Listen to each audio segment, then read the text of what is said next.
Olivia, tama, 13 years po ako doon. Ay, ayan ang picture. Ayan ang mga kasama ko. Yan, mga tisoy na yan. Oncology, tapos yung mga tisoy din doon, tagalagay ng wifi. Alam niyo yung wifi? Yes! Dialysis, catheter. Sila yung nagkakabit. Gol, abaga sa wihara. Kita. Lalagyan mo ng catheter kasi yung baby pinanganak, walang kidney. Imagine yung experience ko doon. Tapos makikita ko sa intra, pag inom ng juice, yung hindi umiihi. Pwede umiihi? Yes! Totoo ba yun? Kaya hanggang ngayon, from that time up to now, nandito pa kami sa lifestyle. Yes! Sikilabutan kayo, totoo po, nag-Saudi ako 13 years. Yan, totoo, hindi mo yan haka-haka. Talaga pong nakita ko yung experience ko sa medical military hospital. Yan po itsura ng military hospital. Balik natin ng konti. Yan. Nakita ko, libre yan ha. Pagka militar ka sa Saudi, libre pati dependents mo. So kahit libre ang chemo, ayaw na ng mga bata. Tapos, yung mga oncologist, yung sa kaliwa, sila yung nagbibigay ng chemo. Bago i-admit ang bata, nakasulat na yung gamot antidote. Kasi may side effect talaga. So nakasulat na sa likod ng medicine, yung iinumin ng bata, kasi alam namin, tataas ang uric acid, magsusuka. So alam namin may side effect ang chemo. Alam namin kung ano ang effect, kaya alam namin kung gano'ng kabilib ako, kasi ito rin, mayroon ding side effect na pampababa ng effect ng chemo. Hindi ka magsusuka, hindi ka makakalbo. Hindi ka manlulupay-pay kapag kinikimo ka, sabayan mo ng intra. Lalakas ang resistensya mo. So, ganito ang kwento. Tapos, yung brain hemorrhage ng brother ko, ito, nakita sa MRI sa gitna, na picture. Yan! Ito, isaw. Ito, dugo. Normal ito abnormal.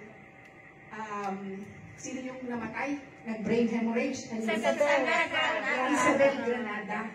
Pero ang brother ko, nandyan kasama ko sa chat groups. Brain hemorrhage, hindi siya namatay. Hindi ko pina-opera. Ito po ang MRI sa Makati Med, 2015 December. Brain hemorrhage, kailangan operahan, buksan in 4 hours. Convicted ako sa lifestyles. 1 bottle, 1 jigger every hour, 1 bottle a day. In 2 weeks, umupo ang brother ko. Walang tracheotomy. Believe it or not, hindi ako naglabas ng 2 million. Binato ng ER nurse yung kanyang consent form for operation. Minura ako. Kasi inilabas ko yung brother ko. Kung hindi ka matapang sa lifestyles, hindi mo rin alam ang gagawin. ICU nurse kasi ang sister ko sa UK, siya ang nag-order sa akin ng Manitol, anong gagawin? Sabay nung intra. Maniwala kayo, buhay ang brother ko. Kasi kung inopera yan, yung 2 million, pag namatay sa table, may babalik ko, hindi. 2 million na isave ko, hindi pa ako nag-GMD. Glory to God. Next. Ayan. So, ang nire-reseta namin sa mga lesions na alcohol kayo ng alcohol So, nangangate, nagda-dry. May nagpareseta, niresetahan ko naman. Clobetasone, tsaka tacrolimus. Ang tacrolimus, 1,000, isang tube. Ito yung nireseta sa akin, vitiligo. Libre yan sa Saudi, hindi ko ginamit. Sa lifestyles lang ako naniwala. Nireseta ko yan dun sa isang direktor. Namulaklak lalo. Sabi ko, buti na lang mayaman. Hindi ako binawi doon sa tacrolimus na 1,000. Anong ginawa ko? Hugasan nyo na lang po. Isprayan nyo ng intra twice a day. Day 1, day 2. Tuyo ko din. Last week lang yan before the summer. Diba? Ako kasi tigas ang ulo ko. Sabi kasi ng nurse, may pera yan doon, resetahan mo na lang. Buti sana kung galing sa akin yung gamot, intra na lang. Kaya pagbalik niya from Cebu, prospect na naman. Di ba ang ganda ng product? Kaya dapat, kahit hindi ka pa GMD, tuloy lang ang summit! Day 2 tayo bukas. COVID, sino na COVID? O ngayon, yung nanay ko, pasaway, hindi nagpabakuna. Sa intra lang nag-rely. Tinamaan ng COVID. Naka-oxygen, pinasok. October 25, positive. Pati ako nag-positive. In 5 days, tanggal ang face mask. 5 days. After a few days, 5 days lang tanggal ang oxygen, room air. Wow. Room air. Hindi na tubo. Alam niyo yung intubate? Pero nung ipinasok ko siya sa ambulance, lupay-pay, given na ako. Wala na akong babalikan. Honestly.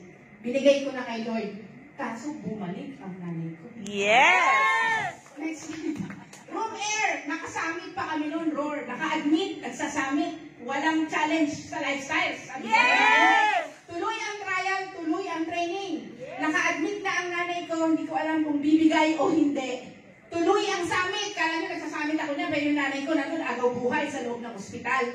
Ina-admit ko sa kaklase ko. Pero nung in-admit ko, I let it go. Pero, next slide, pumayag silang ibigay ang intra sa loob ng hospital. Buti na isip ko, sabi ko sa caregiver sa loob, di ba may bantay? Ito, ibibigay mo 8 a.m. intra, dalawa ha, 10 a.m. fiber light, 12 noon, isang intra. Hindi yan tinago, pinabigay talaga either NGT o capsule. Pinabigay! Pumayag, supplement lang naman yan eh, nung kasabay ng mga basisimab, inflexibility, gano'n, libre lahat yun, 200,000 survivor ng COVID. Yes! Lumakas, 200,000 ang bill. Awa ng Diyos, libre. O, diba? Glory to God! So next, yan po ang testimony ko na kung ikaw hindi ka maniniwala with conviction, walang problema. Pa-admit ka sa ospital. Magpa-COVID pa kayo, huwag kayo magpabakuna. Huwag kayo magpa-booster. Matira matibay. Pag nag-next surge, ready ako. Tira nyo, hindi ako nakamask. Kasi may intra at may booster doses. I have a new downline. Ewan ko kung nakapasok kanina sa summit. She's a doctor by profession. She owns a clinic in Commonwealth. Nakaya na siyang user. Hindi ko nagagawang builder. Last October, nagpa-laboratory siya ng thyroid. April 28, hindi ko na i-post yung laboratory, nag-normal ang thyroid lab. And during that time, alam ko meron siyang skin disease. Ito pala yung latest. Kita nyo to? It's a nummular eczema. Mahal ang derma niyan. Kasi Makate. Yes! Oh, alam niya, nummular eczema, matagal to. Years, 5 years, 10 years.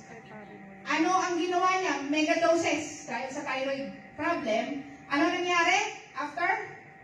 She's a doctor. Oh. Yes! Nagulat ako, siya ang nagbigay ng pictures. Hala, hindi naman sinasabi sa akin na may ganyan siyang experience. Kaya ngayon, nag-join sa summit. Oh, Yes!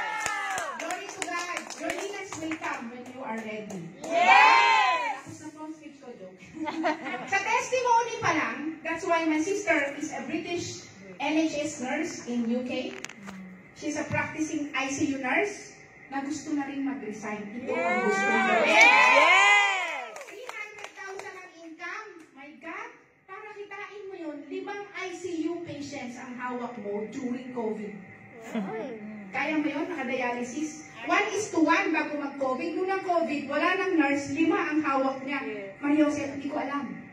O paano mo gagawin yun in the next 5 years bago ka mag-retire? Ayaw na niya. Kaya ang training, sabay-sabay. Yes! Kaya the mindset has to be changed. Join the GMD Summit training so you can have a mindset transformation. Yes! Global wellness, health has become a